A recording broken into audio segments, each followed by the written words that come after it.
How to think outside the box. Like recently also आपके जो भी आप ऑनलाइन वीडियोस ले रहे हैं तो उसमें पीछे एक पोस्टर लगा हुआ है वॉल पे, that think outside the box.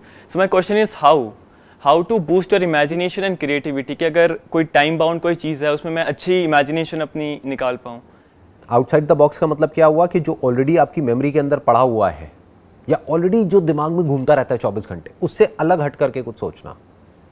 Box का मतलब क्या है? जो भी इंफॉर्मेशन, जो भी नॉलेज आपकी ब्रेन में फीडेड है, जिस भी तरह के पैटर्न्स ऑलरेडी बने हुए हैं, यानी जिस भी तरह से आप पिछले बहुत सालों से सोचते आए हैं, वो क्या है? वो बॉक्स हो गया। अब उसके बाहर कैसे सोचा जाए? बिकॉज माइंड की अपनी एक लिमिटेशन है। Mind can not think beyond knowledge and information. और क्रिएटिविटी ऐसा नहीं है कि कुछ अलग से हो जाता है, कोई ऐसी चीज माइंड में आ जाती है जो आज से पहले कभी नहीं आई है। क्रिएटिविटी का मतलब क्या है? The permutation and combination of that information और that knowledge which is already there in your brain in such a way जो आज से पहले आपने कभी नहीं बनाया है। पहले आप अच्छे से समझिएगा इसका मतलब क्या है। रॉ मटेरियल वही है। इनफैक्ट जो नॉलेज है आपकी ब्रेन में और मेरी ब्रेन में वो सेम है। हो सकता है आपकी ब्रेन में मेरे से ज़्यादा ही होगी, क्योंकि मैं इतना ज़्यादा न्यूज़ नहीं पढ़ता, ना मैं बहुत ज़्यादा बुक्स पढ़ता हूँ। तो हो सकता है आपकी ब्रेन में नॉलेज मेरी ब्रेन से बहुत ज़्यादा है। But when it comes to thinking outside the box, तो कुछ चीज़ें हैं जिसको समझना बहुत ज़रूरी है। एक तो ये है, there must be a deep sense of silence within. एक तरह की स्पेस होनी चाहिए अंदर। वहाँ पर आप बड़ी क्लियरली चीज़ों को देख सकते हैं, आप पैटर्न्स को भी देख सकते हैं, और उन पैटर्न्स को जब देखेंगे तभी तो ब्रेक करेंगे। तो उन पैटर्न्स को देखने के लिए, उनको ऑब्जर्व करने के लिए पहले अंदर स्पेस होना चाहिए, फ्री स्पेस होना चाहिए।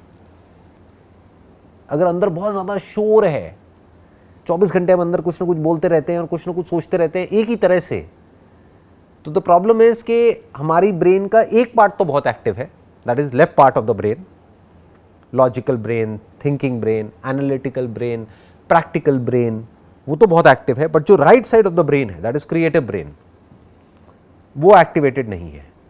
और क्रिएटिविटी का मतलब क्या है? अगेन इसको ध्यान से समझ लेना, कुछ नया नहीं आता है माइंड में, बट जिस तरह से हम सोच रहे थे उससे कुछ अलग आ जाता है माइंड में। पहले इसको आराम से समझते हैं। क्रिएटिविटी का मतलब क्या? एक गाय है, उसके सर पर सींग है। एक कुत्ता है, उसके सर पर सींग नहीं है। ये इंफॉर्मेशन कहां से आ रही है? 2 + 2 = 4। ये इंफॉर्मेशन कहां से आ रही है? Left part of the brain.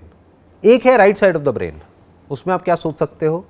एक ऐसा जानवर है जो एक बर्ड के जैसा है, जिसके सर पर गाय के जैसे सींग है और उसकी आवाज में भी कुत्ते के जैसी है।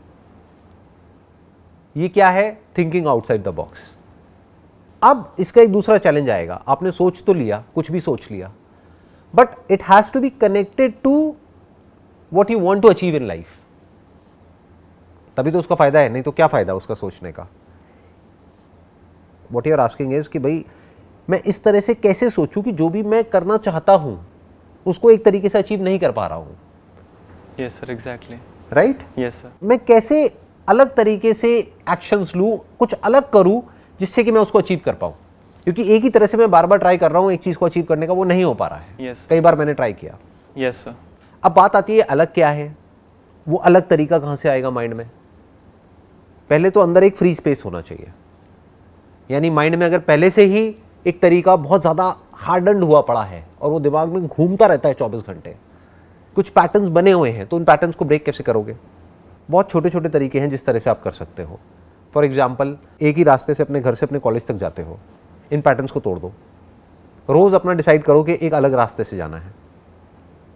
तो अब क्या हो रहा है? You are breaking the patterns consciously, not just theoretically but actually. हर पैटर्न को क्वेश्चन कर दो, जो भी आपके बिलीव्स हैं उसको क्वेश्चन कर दो, जिस तरह से भी हर कोई सोचता है उसको क्वेश्चन कर दो, जो आपका आइडियल है उसको भी क्वेश्चन कर दो। अब आप क्या कर रहे हो? पैटर्न्स को तोड़ रहे हो। पैटर्न्स का मतलब क्या होता है? आइदर यू एग्री और डिसएग्री विद समवन और समथिंग। तो ना तो आप एग्री करो ना डिसएग्री करो, क्वेश्चन कर दो। मासेस का क्या होता है? जनरल, जिसको हम भीड़ बोलते हैं, they are too eager to agree और टू डिसएग्री। मैंने कुछ भी बोला, फटाफट से या तो एग्री कर गए, सर बहुत अच्छा, बहुत अच्छा, बहुत अच्छा, बिल्कुल सही है, बिल्कुल सही है, बिल्कुल सही है, या फिर अरे नहीं नहीं नहीं नहीं बिल्कुल गलत है, ये क्या बोल दिया आपने। दोनों ही बेवकूफ़ है, दोनों ही एक पैटर्न में घूम रहे हैं। दे नीड टू क्वेश्चन कि जो मैंने कहा वो सही नहीं है। सही और गलत कुछ नहीं होता है। एक स्टैंड पॉइंट से मैं कुछ बोल रहा हूं और वो स्टैंड पॉइंट हो सकता है सामने वाले को समझ भी नहीं आ रहा है, वो अपने स्टैंड पॉइंट से उसको देख रहा है जो एक्चुअल में गलत है, क्योंकि एक स्टैंड पॉइंट से अगर वो सही है तो दूसरे स्टैंड पॉइंट से गलत होगा ही ना। जैसे एक लाइट है ऊपर, यहाँ पे लाइट यहाँ पर सोफे पे पड़ रही है, तो यहाँ पर लाइट है, बट इसी के पीछे क्या है, शैडो है। तो मैं कह रहा हूँ देखो लाइट है, बट मैं जहाँ पर देखने को कह रहा हूँ आप वहाँ नहीं देख रहे हो, आप कहीं और देख रहे हो और आप कह रहे हो हाँ बात तो सही है। अरे भाई वहाँ लाइट का है, वहाँ तो डार्कनेस है। You getting where I am coming from? Yes sir. तो have a questioning mind, that is an intelligent mind. देखो क्या कोई अलग नजरिया भी हो सकता है किसी सिचुएशन को देखने का, सोचने का, समझने का। आप मेरे को प्रैक्टिकल एक एग्जांपल दो अपनी लाइफ के किस एस्पेक्ट में आप आउट ऑफ द बॉक्स सोचना चाहते हो, और अभी हम देखते हैं कैसे सोचते हैं।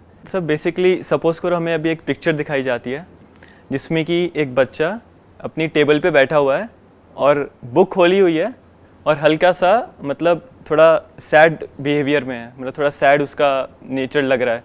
सो अगर हमें इसके ऊपर कोई पिक्चर बनानी है, कोई एक स्टोरी बनानी है बेसिकली, सो हम कैसे सोच सकते हैं इसके ऊपर? अगर सपोज करो आज के टाइम पे 10 बच्चे सेम पिक्चर को देख रहे हैं, so how can I approach this picture in a different way? अब ऐसा आप क्यों करना चाहते हो, मेरे को स्पेसिफिकली बताओ। क्या कोई एंट्रेंस है जिसको आप क्रैक करना चाहते हो या कुछ अचीव करना चाहते हो? नहीं, नॉट बेसिकली। एंड गोल क्या है आपका? एंड गोल इज बेसिकली जो मेरा अभी इंटरव्यू आ रहा है, सो उसमें जो साइकोलॉजी टेस्ट है उसमें यही हो रहा है, हर चीज़ में यही हो रहा है कि अगर मतलब माइंड के ऊपर अगर टाइम का प्रेशर है ना, तो एक गुड क्रिएटिविटी नहीं निकल के आ पाती है। किस चीज़ का इंटरव्यू आ रहा है आपका? डिफेंस एग्जाम्स का ही है sir, basically it is known as SSB, services selection board.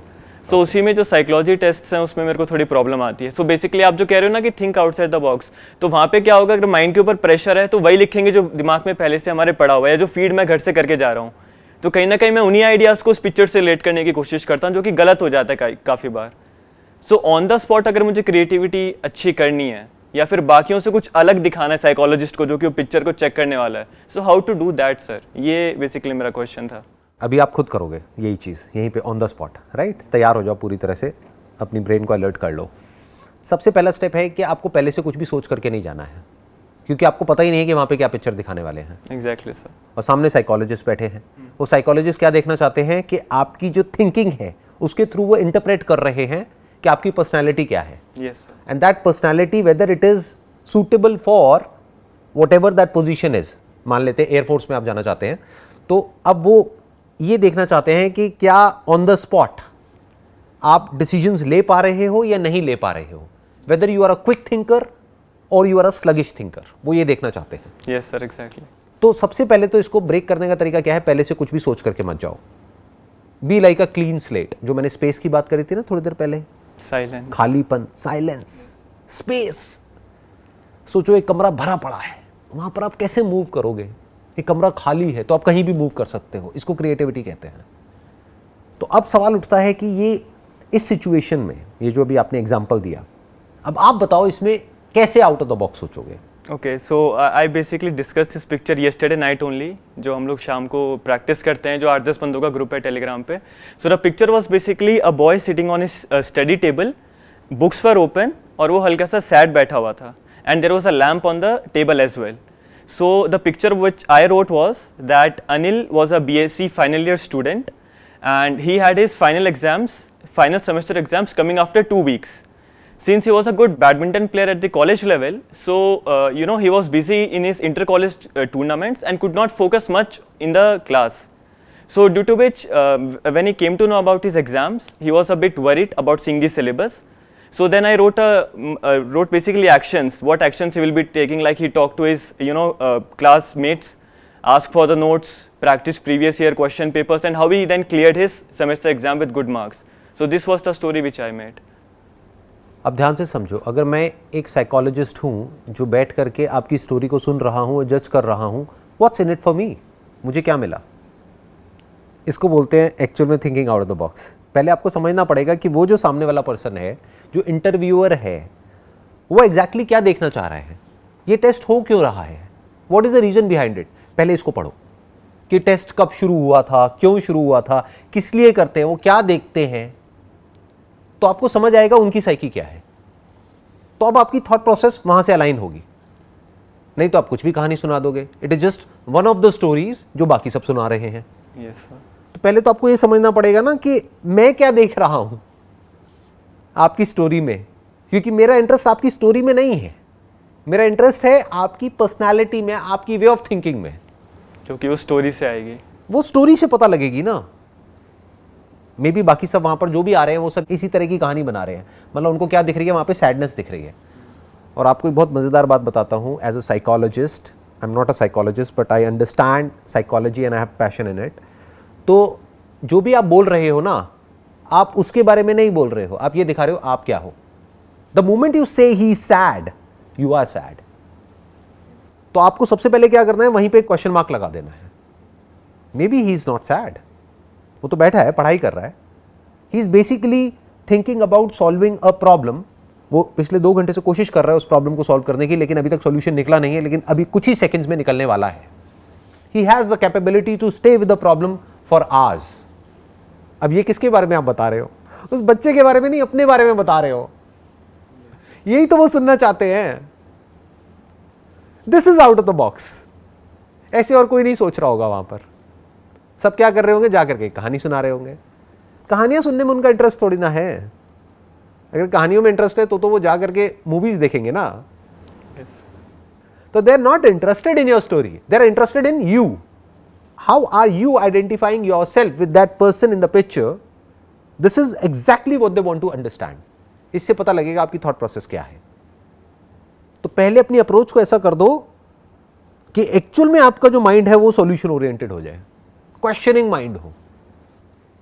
The moment you question कि क्या ये सैड दिख रहा है या सैड है, और सैडनेस का मतलब क्या है, फेस से कैसे पता लगता है कि कोई सैड है, how do you know that? तो use these words very very carefully while narrating this story and show what you actually are deep within. जो साइकोलॉजिस्ट है उनको भी उस स्टोरी का हिस्सा बना दो, क्योंकि हर इंसान किस में इंटरेस्टेड होता है? आप में नहीं, आपकी कहानी में नहीं, वो खुद में इंटरेस्टेड होता है। Yes sir. They are the hero of their own story. तो if they are a part of the story, you will immediately get their attention. आप ऐसे बोलो, ये जो स्टूडेंट है इसका ध्यान पढ़ाई से हट गया है थोड़ी देर के लिए, वो बहुत देर से पढ़ाई कर रहा था, अब वो बैठा हुआ ये सोच रहा है कि कल मेरा इंटरव्यू है जहाँ पर कुछ साइकोलॉजिस्ट बैठे होंगे और मेरा इंटरव्यू ले रहे होंगे। तो वो जब मेरे से पूछेंगे कि किसी स्टोरी को डिस्क्राइब करना है तो मैं क्या करूँगा, तो अब उसके माइंड में थॉट आया कि मैं पहले से नहीं सोचूंगा, आने दो जो स्टोरी आ रही है, फिर जब आएगी और वो मेरे से पूछेंगे तब मैं बोलूंगा। तो उसके कुछ सेकंड्स बाद मैंने अपना ध्यान यहां से हटाया, क्योंकि मैं सोच रहा था कि मुझे क्या बोलना है, तो मैंने कहा पहले से क्यों सोचना है कि क्या बोलना है, जब वो चैलेंज आएगा तब सोचूंगा ना। These are the words that they want to hear. इसको एयरफोर्स से जोड़ो ना। You getting where I am coming from? Yes sir, I got. इसको आपने कनेक्ट किया एयरफोर्स से, प्लस उस साइकोलॉजिस्ट से यानी कि इंटरव्यूअर से, प्लस खुद से। इन तीनों से जोड़ दिया उस कहानी को, तीनों को कहानी में ले आए। उसका एक ही सपना है कि किसी भी तरह से उसको एयरफोर्स में जाना है, बट उसको रियलाइज हो गया है कि मैं गलत ट्रैक पे जा रहा हूं। मुझे ये नहीं सोचना है कि मुझे वहां पर जाकर के क्या बोलना है, क्योंकि मुझे पता ही नहीं है कि वहां पर क्या आने वाला है। तो जैसे ही मेरे को ये रियलाइजेशन आया, जैसे ही मुझे बात समझ में आई, तो मैंने अपना ध्यान जो कल इंटरव्यू होने वाला है, इस लड़के ने अपना ध्यान जो कल इंटरव्यू होने वाला है वहां से हटा दिया और अपनी पढ़ाई में लगा दिया। जो अभी उसके सामने है वहां पर लगा दिया। जिस एस्पेक्ट को वो कंट्रोल कर सकता है उस पर लगा दिया, जो एस्पेक्ट उसके अभी कंट्रोल से बाहर है या जो अभी हुआ ही नहीं है, जो होने वाला है कल, उसके बारे में उसने सोचना बंद कर दिया। इस तरीके से किसी ने भी नहीं सोचा कल। मतलब ही नहीं। पूरे 8 के 8 बच्चे जो भी ग्रुप में थे सब ने ये सेम ही थीम बनाया, that he was preparing for his exams. और कुछ लोगों ने तो पीछे एक फोटो टंगी थी, उसमें उसके फादर की डेथ भी दिखा दी, that his father was dead in the army and all that. पर इस तरीके से किसी ने भी नहीं सोचा कि ये एक डिफरेंट एंगल इसमें हम डाल सकते हैं। जो साइकोलॉजिस्ट है वो क्या जज करेंगे इस कहानी से कि you are a solution oriented person, you are a creative thinker, you are a problem solver, you are not a problem creator. Because the moment you start narrating a sad story, that person will get sad, जो interviewer है। तो sad story क्यों सुनानी है? Actual story सुनाओ अपनी खुद की। This is creative thinking, this is out of the box thinking. Out of the box not just for the heck of it, but for achieving a target or a goal which is absolutely clear in your mind. Wish you all the best. Thank you and so may much, God sir. bless you.